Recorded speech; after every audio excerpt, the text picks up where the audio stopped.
역사순으로 성경 1년 1독, 오늘은 144일째입니다. 요나서를 보는 날이네요. 벌써 우리가 요나서를 읽게 되었습니다.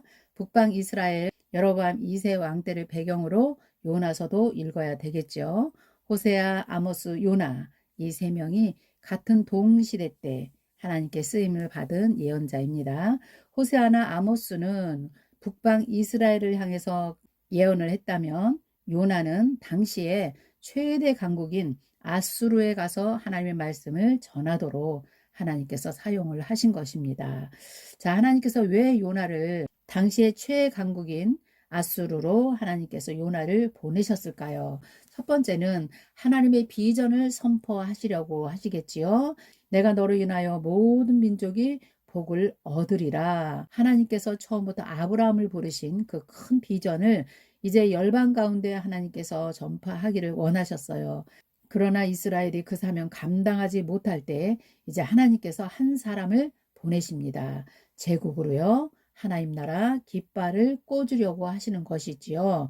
자, 두 번째는 하나님은 끊임없이 창세기 1장 3절부터 모든 민족을 향한 비전을 갖고 계셨어요. 이방을 향한 하나님의 마음입니다. 자, 이 큰 성읍에는 좌우를 분별하지 못하는 자가 12만 명이나 있다. 가축도 많이 있다. 내가 어찌 아끼지 아니하겠느냐.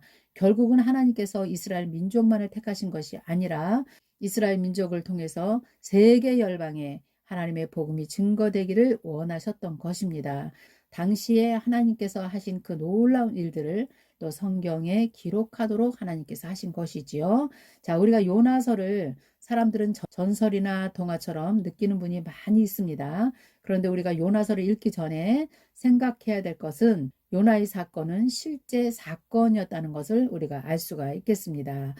우리가 살고 있는 요즘은 과학이 있어서 성경이 정확한 팩트라는 것을 우리에게 알려주고 있습니다. 요나 사건은요, 사실은 BC 760년경으로 보면 됩니다. 이때 아수르에는요, 굉장히 나약한 왕들이 치정을 하고 있었다 그래요. 그래서 제국은 제국이었지만 백성들은 늘 공포에 사로잡혀 있었다고 합니다. BC 765년에는 큰 전염병이 돌아서 많은 사람이 죽었다는 기록도 남아 있고요. 그 다음에 BC 763년에는 날짜까지도 정확하죠. 6월 15일에는 계기 일식이 있었다는 자료도 지금은 다 나와서 있습니다. 그러니 아수르 백성들이 얼마나 두려움에 떨었겠습니까? 이러한 일들이 아수르에게 일어났던 것이지요. 자, 이러한 일들을 보면서 당시에 수많은 이방의 예언자들이 두려움에 떨었겠습니까? 일시적으로 마술로 흉내는 낼 수가 있겠지만 창조주 하나님을 감히 흉내낼 수는 없었던 일이지요. 그러니까 이제 아수르 전체 왕까지 회개하는 역사가 일어날 수밖에 없었겠지요. 자, 그래서 성경의 요나 사건은 실제 세계사 속에서 일어났던 팩트라는 것을 알고 요나서를 읽으면 더 은혜가 될 거라 생각이 듭니다. 여러분도 그렇게 생각하시죠? 자, 그럼 요나서 한번 읽어볼까요? 요나서 1장은 요나가 여호와를 피하여 달아나다. 1장 1절입니다. 여호와의 말씀이 아미떼의 아들 요나에게 임하니라 이르시되, 이것도 우리가 역대상 14장에서 요나가 여로보암 2세 때 실제 살았던 인물이라는 것을 그때도 확인을 했었죠. 2절입니다. 너는 일어나 저 큰 성읍 니느웨로 가서 그것을 향하여 외치라. 그 악독이 내 앞에 상달되었음이니라. 그러나 요나가 여호와의 얼굴을 피하려고 일어나 다시스로 도망하려 하여 욥바로 내려갔더니 마침 다시스로 가는 배를 만난지라. 여호와의 얼굴을 피하여 그들과 함께 다시스로 가려고 뱃삭을 주고 배에 올라갔더라. 자, 2절입니다. 너는 일어나 저 큰 성읍 니느웨로 가라. 그것을 향하여 외치라. 그 악독이 내 앞에 상달되었음이니라. 당시에 아수르는 큰 제국이었지요. 주변의 모든 나라들을 많이 괴롭혔던 겁니다. 이제 하나님께서 그 악독을 다 보시고 이제는 더 이상 내가 참을 수가 없다. 그들에게 회개 운동이 일어나지 않으면 그 민족을 하나님께서 심판하시려고 할 때에 요나를 부르시게 된 것이지요. 그런데 요나가 안 가지요. 어디로 갑니까? 지금으로 말하면 스페인의 한 남부 지역의 도시를 말하고 있지요. 그래서 그 다시스로 가려고 이제 배를 올라탔습니다. 4절입니다. 여호와께서 큰 바람을 바다 위에 내리심에 바다 가운데 큰 폭풍이 일어나 배가 거의 깨지게 된지라. 사공들이 두려워하여 각각 자기의 신을 부르고 또 배를 가볍게 하려고 그 가운데 물건들을 바다에 던지니라. 그러나 요나는 배 밑층에 내려가서 누워서 깊이 잠이 든지라. 6절 선장이 그에게 가서 이르되 자는 자여 어찌함이냐 일어나서 내 하나님께 구하라. 혹시 하나님이 우리를 생각하사 망하지 아니하게 하시리라 하니라. 자, 사람들은 지금요 각자 자기의 신들을 부르면서 기도하는데 요나는 깊이 잠이 들었다는 겁니다. 그들이 서로 이르되 자, 우리가 제비를 뽑아 이 재앙이 누구로부터 말미암아 우리에게 임하였나 알아보자 하고 곧 제비를 뽑으니 제비가 요나에게 뽑힌지라. 무리가 그에게 이르되 청컨대 이 재앙이 누구 때문에 우리에게 임하였는가 말하라. 내 생업이 무엇이며 내가 어디서 왔으며 내 나라가 어디며 어느 민족에 속하였느냐 하니 그가 대답하되 나는 히브리 사람이요 바다와 육지를 지으신 하늘의 하나님 여호와를 경외하는 자로다. 참 말은 잘하고 있죠. 10절입니다. 자기가 여호와의 얼굴을 피함인 줄을 그들에게 말하였으므로 무리가 알고 심히 두려워하여 이르되 내가 어찌하여 그렇게 행하였느냐 하니라. 하나님의 명령을 순종하지 않고 다시스로 가는 중이라고 지금 고백을 했네요. 11절 바다가 점점 흉룡한지라 무리가 그에게 이르되 우리가 너를 어떻게 하여야 바다가 우리를 위하여 잔잔하겠느냐 하니 그가 대답하되 나를 들어 바다에 던지라. 그리하면 바다가 너희를 위하여 잔잔하리라. 너희가 이 큰 폭풍을 만난 것이 나 때문인 줄 내가 아노라. 요나가 지금 자기 때문에 풍랑을 만난 것을 알고 있습니다. 우리가 인생을 살면서 풍랑을 만날 때 우리는 주변을 바라보면서 누구 때문에 할 때가 너무나 많지 않습니까? 사실 돌이켜보면 그 풍랑의 문제가 이 요나처럼 바로 나 때문이다. 그것을 내가 알고 있다. 이렇게 고백하는 저와 성도님들 됐으면 좋겠습니다. 맞습니다. 그것만이 해결의 방법이 될 것 같아요. 13절입니다. 그러나 그 사람들이 힘써 노를 저어 배를 육지로 돌리고자 하다가 바다가 그들을 향하여 점점 더 흉령함으로 능히 못한지라. 배를 이제 육지로 돌리려고 아무리 애를 써도 하나님이 하시는 일은 막을 자가 없습니다. 더 점점 흉흉하게 돼서 능히 감당하지 못하게 되었다. 14절입니다. 우리가 여호와께 부르짖어 이르되 여호와여 구하고 구하오니 이 사람의 생명 때문에 우리를 멸망시키지 마옵소서. 무죄한 피를 우리에게 돌리지 마옵소서. 주 여호와께서 주의 뜻대로 행하심이다. 요나를 들어 바다에 던짐에 바다가 뛰노는 것이 곧 그친지라. 사실은 이들도 맨 처음에는 요나를 바다에 던지려고 생각하지 않았지요. 그러나 어찌할 수가 없어서 요나를 바다에 던지게 됩니다. 그 사람들이 여호와를 크게 두려워하여 여호와께 제물을 드리고 서원을 하였더라. 17절 여호와께서 이미 큰 물고기를 예비하사 요나를 삼키게 하셨으므로 요나가 밤낮 3일을 물고기 뱃속에서 있으니라. 요나를 위해서 큰 물고기를 준비하셨다. 기록되어 있지요. 우리 하나님은 참 좋으신 하나님이시지요. 자, 그런데 이 말씀이 이제 마태복음 12장 40절에 보면요. 바리새인들이 예수님께 당신은 우리에게 표적을 좀 보여주십시오. 이렇게 말을 하니까 예수님께서 바리새인들에게 나는 요나의 표적밖에는 너희에게 더 이상 보일 것이 없다. 이렇게 말씀하셔요. 요나가 물고기 뱃속에서 3일 동안 있다가 이제 나오게 되지요. 예수님도 마찬가지입니다. 어둠의 무덤에서 3일 동안 계시지만 결국은 부활하셔서 우리의 영원한 왕으로 구원자로 오심을 요나의 사건이 예수 그리스도의 모형이신 것을 또 우리에게 보여주고 가십니다. 2장입니다. 2장 요나의 기도 2장 1절 보겠습니다. 요나가 물고기 뱃속에서 그의 하나님 여호와께 기도하여 이르되 내가 받은 고난으로 말미암아 여호와께 불러 아뢰었더니 주께서 내게 대답하셨고 내가 수월의 뱃속에서 부르짖었더니 주께서 내 음성을 들으셨나이다. 주께서 나를 깊은 바닷속 가운데 던지셨으므로 큰 물이 나를 둘렀고 주의 파도와 큰 물결이 다 내 위에 넘쳤나이다. 내가 말하기를 내가 주의 목전에서 쫓겨났을지라도 다시 주의 성전을 바라보겠다 하였나이다. 물이 나를 영혼까지 둘러싸우며 기품이 나를 에워싸고 바다풀이 내 머리를 감쌌나이다. 내가 산의 뿌리까지 내려갔사오며 땅이 그 빗장으로 나를 오래도록 막았사오나 나의 하나님 여호와께서 주께서 내 생명을 구덩이에서 건지셨나이다. 아멘. 내 생명이 내 속에서 피곤할 때에 내가 여호와를 생각하였더니 내 기도가 주께 이르렀사오며 주의 성전에 미쳤나이다. 거짓되고 헛된 것을 숭상하는 모든 자는 자기에게 베푸신 은혜를 버렸사오나 나는 감사하는 목소리로 주께 제사를 드리며 나의 서원을 주께 갚겠나이다. 구원은 여호와께 속하였나이다 하니라. 여호와께서 그 물고기에게 말씀하시매 요나를 육지에 토하니라. 아멘. 여호와께서 물고기에게 말씀하시매 세상의 모든 만물, 생물까지도 하나님의 명령에 순종하는 귀한 말씀을 우리가 또 보게 됩니다. 이렇게 물고기 뱃속에서 요나는 간절하게 하나님께 기도하며 회개의 기도를 하고 내가 다시 하나님의 성전을 바라보겠나이다 이렇게 고백하는 것을 봅니다. 자, 이제 3장입니다. 니느웨 백성의 회개가 일어납니다. 3장 1절입니다. 여호와의 말씀이 두 번째로 요나에게 임하니라 이르시되 1장 2절의 말씀과 여전히 똑같은 말씀을 또 하십니다. 일어나 저 큰 성읍 니느웨로 가서 내가 네게 명한 바를 그들에게 선포하라 하신지라. 요나가 여호와의 말씀대로 일어나서 니느웨로 가니라.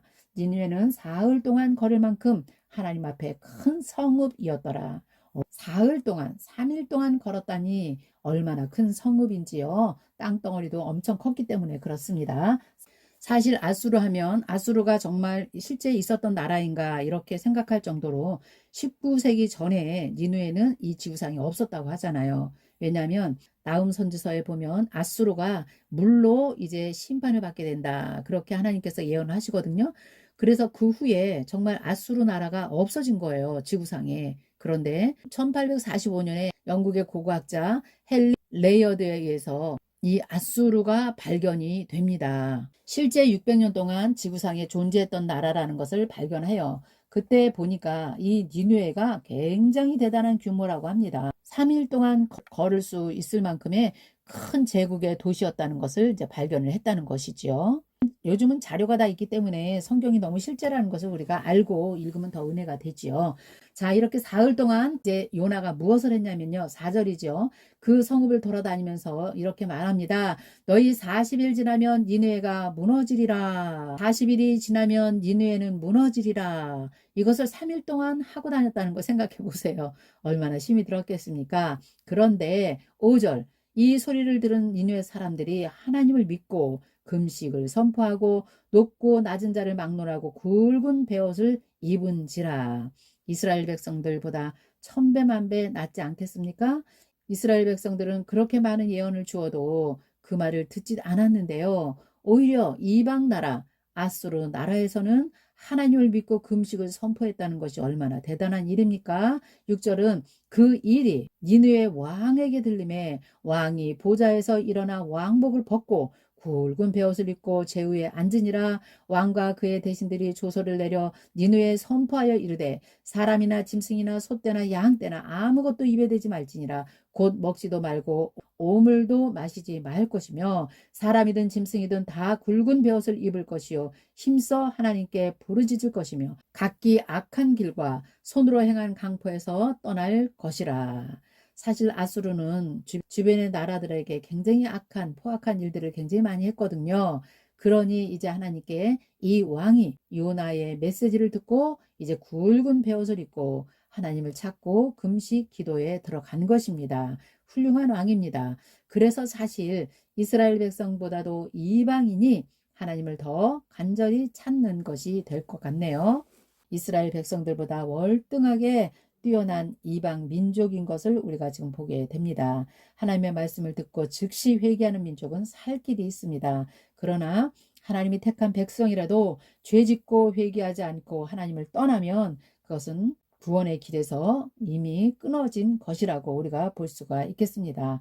9절 보면요. 우리가 그렇게 간절히 기도할 때 하나님께서 뜻을 돌이키시고 진노를 그치사 우리를 멸망하지 않게 하시리라. 그렇지 않을 줄 누가 알겠느냐 한지라. 하나님이 그들의 행한 것 곧 그 악한 길에서 돌이켜 떠난 것을 보시고 하나님의 뜻을 돌이키사 그들에게 내리리라고 말씀하신 재앙을 내리지 아니하시니라. 아멘. 맞습니다. 아무리 흉악한 죄를 지었을지라도 하나님께 진실로 회개하는 자, 진실로 회개하는 백성은 하나님께서 진노를 멈추시는 것이 하나님의 뜻입니다. 그러나 선민이라고 하면서도 그렇게 많은 예언을 듣고도 하나님께 돌이키지 않는 백성, 이스라엘 백성들은 심판을 받을 수밖에 없는 것이죠. 계속해서 호세아 아모스를 읽다가 요나를 읽으면서 우리는 이런 생각을 하게 되지 않습니까? 하나님이 구원하신 선민 어떻게 살아냈는가? 사명 감당하지 못하는 이스라엘 백성을 바라보시면서 슬퍼하시는 것보다 이제 이방을 향해서 하나님의 사랑을 긍휼을 베푸시는 것을 우리가 예언서를 보면서 지금 굉장히 크게 느끼고 있지 않습니까? 이스라엘 나라와 아수르를 향해서 주시는 하나님의 말씀. 그러나 하나님의 말씀을 듣고 실천하고 회개한 것은 아수르 나라였다는 것이지요. 이런 것들이 굉장히 큰 차이점으로 우리가 보면서 예언서를 읽으면 되겠습니다. 이제 4장입니다. 요나의 분노와 하나님의 자비입니다. 4장 1절입니다. 요나가 매우 싫어하고 성내며, 왜 요나가 매우 싫어하고 성낼까요? 아수르 나쁜 나라거든요. 주변 나라 많이 괴롭혔거든요. 그런데 하나님께서 심판을 거두시는 거예요. 여기에서 사실 요나는 많이 화가 난 것입니다. 이방이 복을 받는 거 싫었던 것이지요. 하나님의 진짜 마음을 모르고 있는 것이죠. 여호와께 기도하여 이르시되 여호와여 내가 고국에 있을 때에 이러하겠다고 말씀하시지 아니하였나이까. 그러므로 내가 빨리 다시스로 도망하였사오니 주께서는 은혜로우시며 자비로우시며 노하기를 더디하시며 인애가 크시사 뜻을 돌이켜 재앙을 내리지 아니하시는 하나님이신 줄을 내가 알았음이다. 하나님은 이렇게 일하실 것을 요나는 알았다는 거예요. 그래서 자기가 다시스로 도망을 갔다. 이렇게 고백을 하네요. 3절입니다. 여호와여 원하건대 이제 내 생명을 거두어 가소서. 사는 것보다 죽는 것이 내게 나음이니라 하니라. 여호와께서 이르시되 내가 성내는 것이 옳으냐 하시니라. 사실 요나가 성낼 일이 없습니다. 하나님께 따질 일이 없어요. 요나가 지금 창세기 12장의 1절에서 3절까지의 말씀, 이 말씀을 지금 붙들고 있지 못하고 있네요.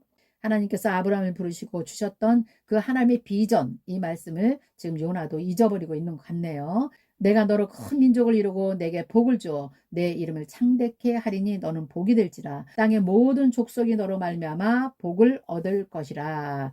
이 말씀 하나님께서 주셨잖아요. 지금 하나님께서 이 비전을 아수르에게 지금 선포하신 것입니다. 그 일을 요나가 지금 감당한 건데요. 그 하나님의 큰 뜻을 깨닫지 못하고 있는 것 같아요.